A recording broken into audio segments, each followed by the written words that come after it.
Gospel according to John, chapter 18. When Jesus had spoken these words, he went forth with his disciples over the brook Cedron, where was a garden, into the which he entered, and his disciples.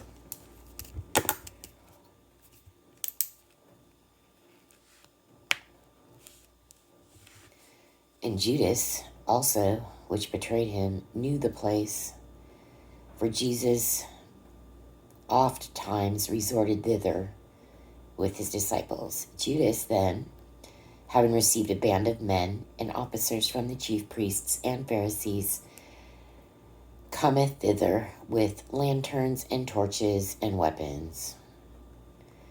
Jesus therefore, knowing all things that should come upon him, went forth and said unto them, Whom seek ye? They answered him, Jesus of Nazareth. Jesus saith unto them, I am he. I still can't figure out why the Pharisees and Jews did not ask the only important question that mattered, which was, where were you born? And they keep calling him Jesus of Nazareth, like they really have not investigated this at all.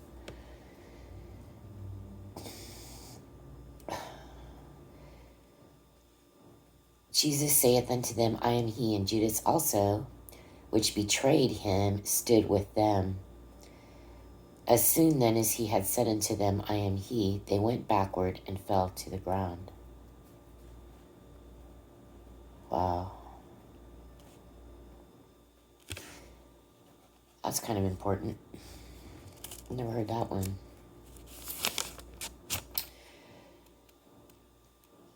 Then answered he them again, Whom seek ye? And they said, Jesus of Nazareth. Jesus answered, I have told you that I am he. If therefore ye seek me, let these go their way, that the saying might be fulfilled which he spake, Of them which thou gavest me have I lost none.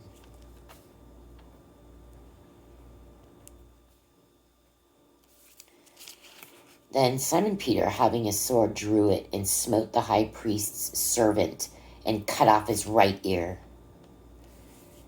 The servant's name was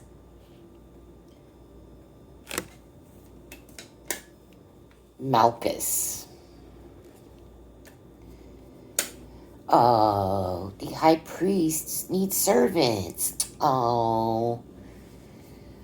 Well, she just got the high priest here. Then said Jesus unto Peter, Put up thy sword into the sheath. The cup which my Father hath given me, shall I not drink it? Oh. Well, I appreciate Simon Peter doing that. I really do. Then the band and the captain and officers of the Jews took Jesus and bound him and led him away to Annas first, for he was father-in-law to Caiaphas, which was the high priest that same year. Now Caiaphas was he which gave counsel to the Jews that it was expedient that one man should die for the people. Right? Remember that conversation that he had with all the elders? And they said, here, let's just go back to it. It's in 11. And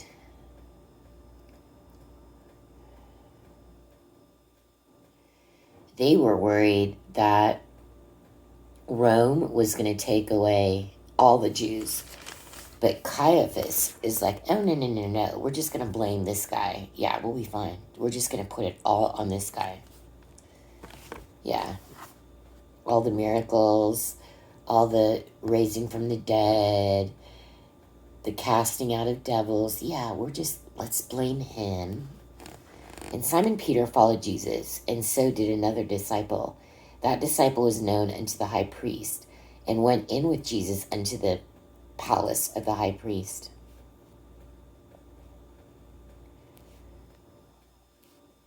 Who are they talking about? Simon Peter that just sliced up that guy's ear? I don't know, but Peter, regular Peter, was hiding. But Peter stood at the door without. Then went out that other disciple, which was known unto the high priest, and spake unto her that kept the door, and brought in Peter. Then saith the damsel that kept the door unto Peter, Art not thou also one of this man's disciples? He saith, I am not. And the servants and officers stood there, who had made a fire of coals, for it was cold, and they warmed themselves, and Peter stood with them and warmed himself. The high priest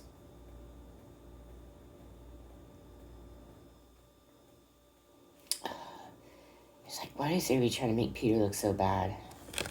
Like, is he just supposed to jump in a hole and die? Poor Peter. Ugh. The high priest then asked Jesus of his disciples and of his doctrine. Jesus answered him, I spake openly to the world. I even taught in the synagogue and in the temple, whither the Jews always resort. And in secret have I said nothing. It's true. Why askest thou me? Ask them which heard me what I have said unto them. Behold, they know what I said. And when he had thus spoken, one of the officers which stood by struck Jesus with the palm of his hand, saying, Answerest thou the high priest so? Oh, he needs to be talked to gently, you guys. Oh, poor little high priest in his servant's ear. Jesus answered him, If I have spoken evil, bear witness of the evil. But if well, why smitest thou me? Now Annas had sent him bound into Caiaphas the high priest, and Simon Peter stood and warmed himself. They said therefore unto him, Art not thou also one of his disciples? He denied it, and said, I am not. One of the servants of the high priest, being his kinsman, whose ear Peter cut off, saith, Did not I see thee in the garden with him?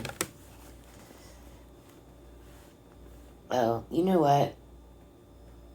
I guess Simon Peter is Peter. I can never figure that out. But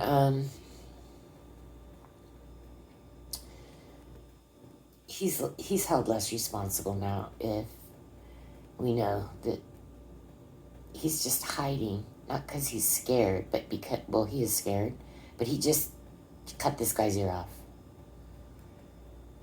So that's kind of a good reason to hide. It's not just the reason to hide because of what's going on. But they'll kill him right off the bat for cutting that guy's ear off, right? Did I not see thee in the garden with him?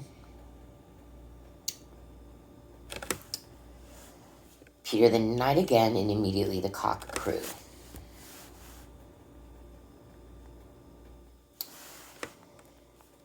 Then led they Jesus from Caiaphas unto the hall of judgment, and it was early, and they themselves went not into the judgment hall, lest they should be defiled, but they that might eat the Passover. Pilate then went out unto them and said, What accusation bring ye against this man? They answered and said unto him, If he were not a malefactor, we would not have delivered him up unto thee. They didn't answer the question. What accusation? Malefactor. All right. Then said Pilate unto them, Take ye him and judge him according to your law. The Jews therefore said unto him, It is not lawful for us to put any man to death. Oh, these dirty pigs. Yeah, they're dirty. They don't want to kill him with their own hands. This is how messed up their thinking is. They think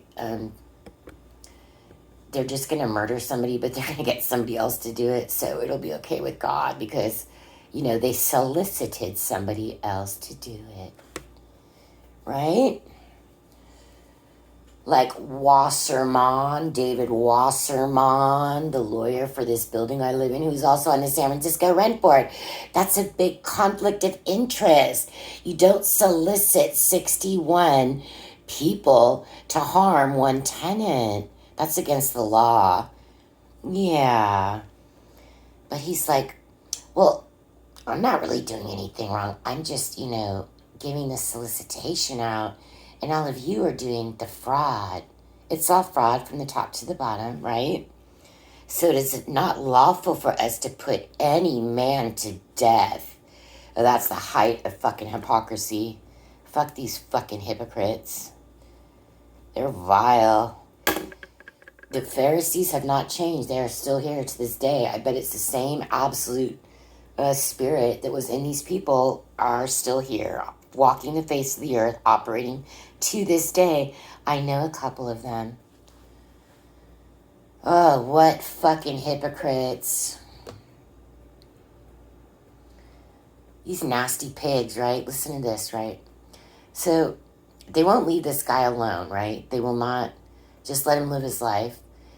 Secondly, they are so blinded, they cannot even ask the question, hey, are you the one that we read about, like, in all the Torah, in the entire Torah, that is going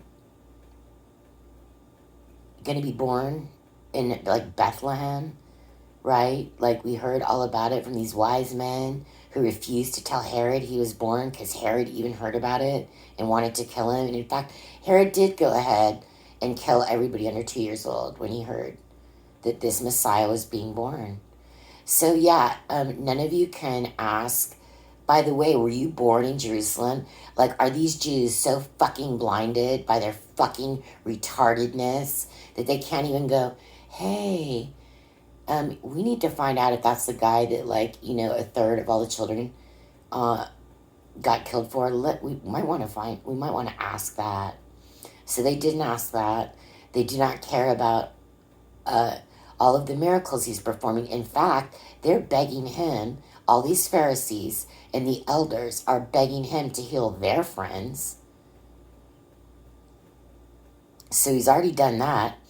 And these dirty pigs will not even, if it gets to the point where everybody is like, whoa, this guy is miraculous, right? Everybody. And these hard-hearted Jews, the elders and the Pharisee, the lawyers, they are sitting there trying to figure out what to do about this because they feel that Rome is going to come in and take away their fucking job, which basically is what Jesus did. And, like, they still have people these days call a rabbi, but he basically took your fucking job away that fucking day. Yeah, he did. And so they wouldn't believe. They're all asking him to do him favors, miracles for them. And he does it without question, right? And these people are such cowards. They will not even... First of all, the only reason they really want him dead is because they don't want to lose their jobs. They're like, if all these people believe on him, we're going to lose. Rome is going to come and take our jobs. Rome is going to come and take our land. We will have nothing. It's all his fault, right? Instead of just agreeing with the guy and standing like as one people and knowing this is the truth, right? But that's not the way it happened because it was planned to happen like this. So the annoying part of this is the cowardly nature of these lawyers and the elders. They are worried only about their own fucking job. They don't give a fuck about any of their sheep, any of the people they're supposed to be leading. They're only worried about their job. They're like, oh my gosh, Rome is going to come and take our jobs. Yeah, you shouldn't even have that job. They didn't get a chance to do that though, huh? Did they? Nope. Because this guy Caiaphas, the head Satanist in the temple, goes, Oh, yeah, you know, you guys are so dumb. All we got to do is kill this guy. That's all we have to do. Duh. And even after that, they'd make that decision. They are too cowardly to kill that guy, number one. And number two, they're like blaming their religion. We can't even kill him. It's against our religion. You fucking assholes. Fucking retards. This line right here, it is not lawful for us to put any man to death. That should have just been in chapter 9. That was the worst chapter of all. It was vile. Chapter 9.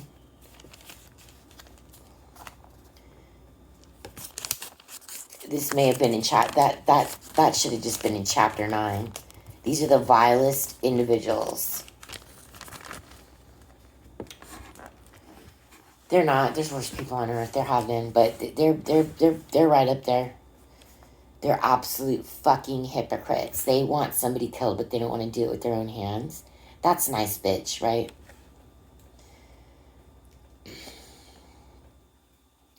Then the saying of Jesus might be fulfilled, which he spake, signifying what death he should die. Then Pilate entered into the judgment hall again, and called Jesus, and said unto him, Art thou the King of the Jews? Jesus answered him, Sayest thou this thing of thyself, or did others tell it thee of me? Pilate answered, Am I a Jew? Thine own nation and the chief priests have delivered thee unto me. What hast thou done? Jesus answered, My kingdom is not of this world. If my kingdom were of this world, then would my servants fight, that I should not be delivered to the Jews. But now is my kingdom not from hence. Well, that's hard for me to understand. He's saying, this is why my disciples didn't kill you and fight you, because I already, it's not something that's going to happen, because he says my kingdom is not of this world. If my kingdom were of this world, then would my servants fight, that I should not be delivered to the Jews. See, that's how I think. I think everybody should have just fought. That was my first thought, right? I think when I started reading, it's like a general thought, people have in a feeling. Some people have it stronger than others. Even people who don't know about the gospel, they heard the story, right? That the Jews killed him, and everybody always likes to say that Jesus was a Jew too, and the Jews killed him, right? You hear people say that. But when I first started reading this, the Gospels, it made me really mad, right? I think it was Matthew, because he doesn't say this, which John has just said. And throughout this whole thing, I'm kind of like, that sucks, right? Why aren't they attacking them back? Why aren't they killing them, right? And then I'm like, well, at least Peter got somebody's ear. I think that is what we're left to live with, is, well, at least he was ready to go, right? And Jesus stopped him, right? At least that happened, right? At least Jesus had that. Like, most people, right? In this type of discipleship, this type of, army, this type of, they would kill for this person, right? And so I could not figure out, why isn't anybody attacking? And I really thought it was not good. And I'm happy that Simon got his ear. I really am. But this is very sad, this chapter 2. This verse 31,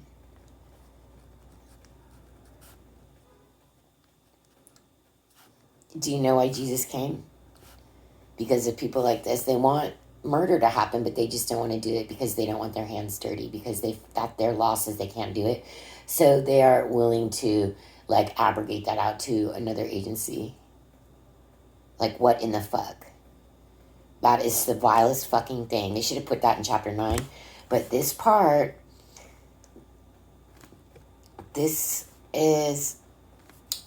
the only explanation that we will ever get as to why his people did not kill and attack and destroy, because at that point they had way more people than these murderous coward Jews that solicit out murder, right? They won't even kill him themselves. Oh, we can't. It's not lawful for us to put any man to death. If it's not, why are you doing it, right? They are doing it, but they're just going to ask somebody else to physically do it. See, this is why Jesus had to come. You see what they're saying? That they actually fucking think this. That is what they fucking think. They're not like, do they have no retrospective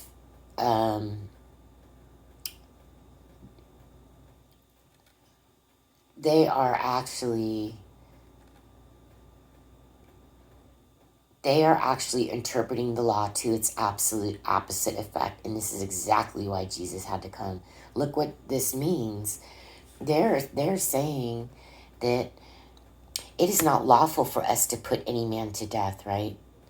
Oh, but they're not supposed to be thinking about putting men to death. They are not supposed to be thinking those thoughts. Those are men's mind constantly on evil. Why, if you're not supposed to do it, why are you thinking about it, right? And then furthermore, if you're not supposed to do it, it doesn't mean that you can think about it 24/7 and solicit out somebody else who will do it. That is complete misinterpretation of the law. That is why Jesus came. I don't think they even recognize this. It is freaking me out. It is not lawful for us to put any man to death. Then why are you even thinking about it if it's not lawful? Do you see what they're saying? It's not lawful for us to do it, but we can think up the worst things about anybody else, and here, we'll pay you to do it. We'll give that job to somebody else. Because we're only following the law the way we're interpreting it. And, well, the way we interpret it, it just means that we can't kill them with our own bare hands. Killing someone is in your mouth. Killing someone is in your heart. Killing someone is in your mind. It's not in your hands. And this is why Jesus had to come. This is complete. The way they are interpreting this law is complete. They have gotten to the point where it's completely 180 degrees opposite of the way it was written down. They have nitpicked it. These Pharisees have nitpicked it to the point where they actually fucking believe that we can't commit murder. It's against our Torah. Now, what's against the Torah is the nastiness in your heart and the words coming out of your mouth.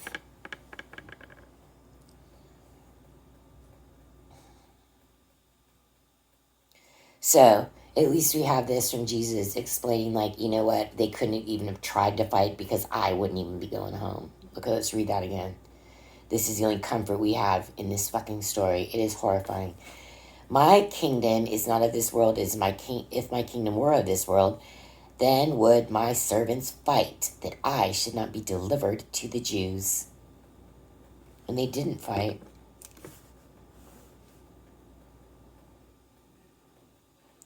I'm really glad Simon Peter cut off that guy's ear, though. Thank you. Thank you, Simon Peter. Yeah, I don't like this story. Because of the it is not lawful for us to put any man to death. Oh my God.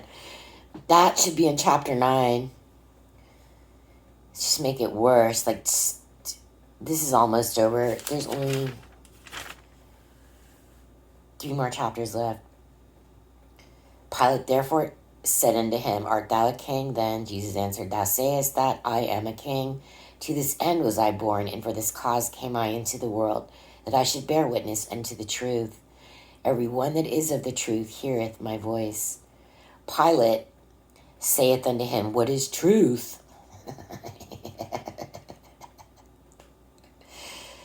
And when he had said this, he went out again unto the Jews, and saith unto them, I find in him no fault at all.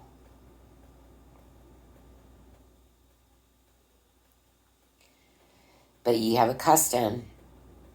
So, this is just completely backwards, this story, because the Jews are like, okay, well, we're going to broker this murder out. And, yeah, here you go, Pilate. And Pilate's like, I don't see anything wrong with him. Right? So the Jews should have shut their mouth and went home. But let's see what they do now. These people with blood all over their hands that are brokering out this murder. Let's see what their next action is. But ye have a custom that I should release unto you one at the Passover. Will ye therefore that I release unto you the King of the Jews? Oh, he had a chance. What do you mean release him? Release him to what? They're too scared to kill him. Release unto you the King of the Jews. Oh, what is legal for them to do? Trap people in holes? I don't know. What are they going to do? I'm going to release the King of the Jews. Then cried they all again, saying, not this man, but Barabbas. Now Barabbas was a robber. Okay, that's the end. That just made me too mad.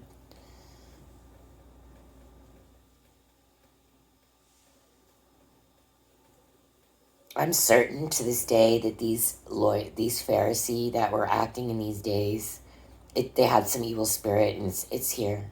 It hasn't gone anywhere. Because they do the same thing. I've met them. I've watched what they do. And you don't have to meet them. You can just take a look at the world and understand what so all these strange things, right? Like, your kid's going to be a tranny. Your kid's going to come home from school and go, Mommy, I'm going to be a boy now. Your daughter will come home from school and say that, and there's nothing you can do.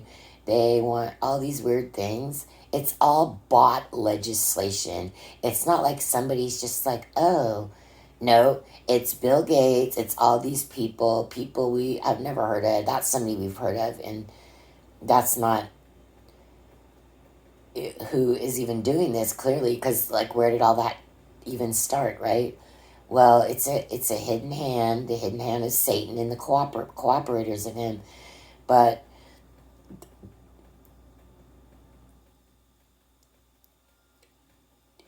the meaning of the word hypocrite, right?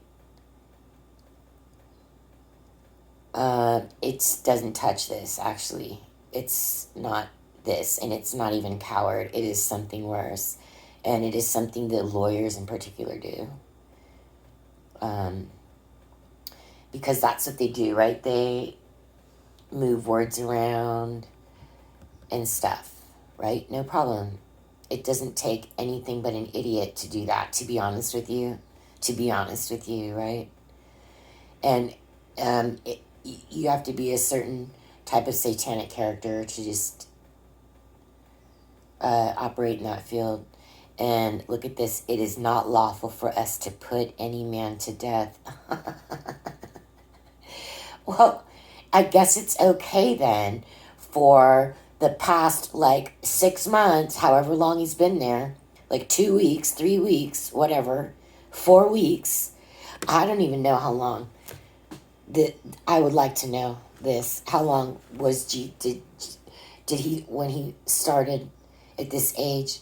Because it seems like, I don't know, no more than a few months that this all occurred, right?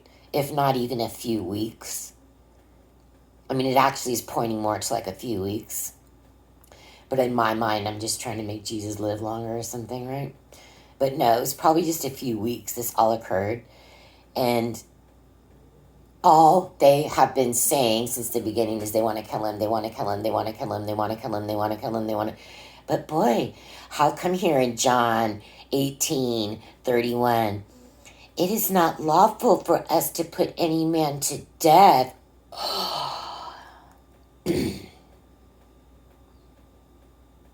So that statement is beyond hypocrite. It's beyond coward. I don't know. Nobody watched my videos. Anybody can think of that word, let me know. I probably know it, but it's something I just block out. But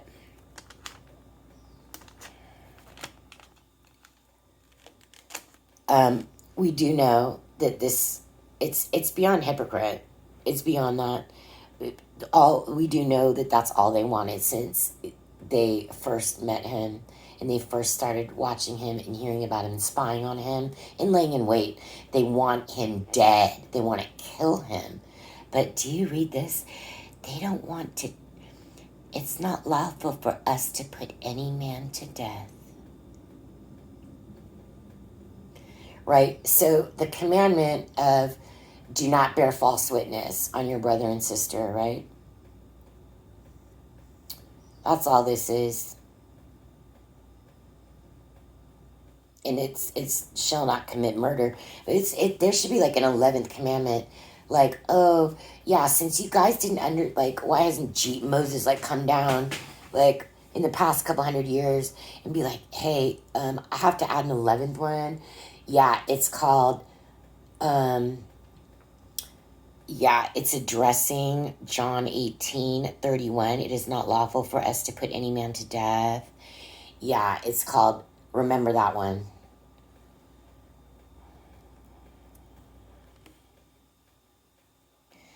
You know, look at that. Doesn't that encompass all 10 commandments, right? You're not going to have other idols. You're not going to place other idols before me. You shall not kill. You shall not steal. You shall not covet. Like all of this is in this one sentence. It is not lawful for us to put any man to death. But so they're just soliciting. You guys have been soliciting the past 6 weeks. You've been looking for someone to kill him because you are too afraid to do it. Because it's against your religion and you don't want blood in your hands. But it's okay in your religion, the way you're interpreting it, to get somebody else to kill him. That is okay. This is absurd.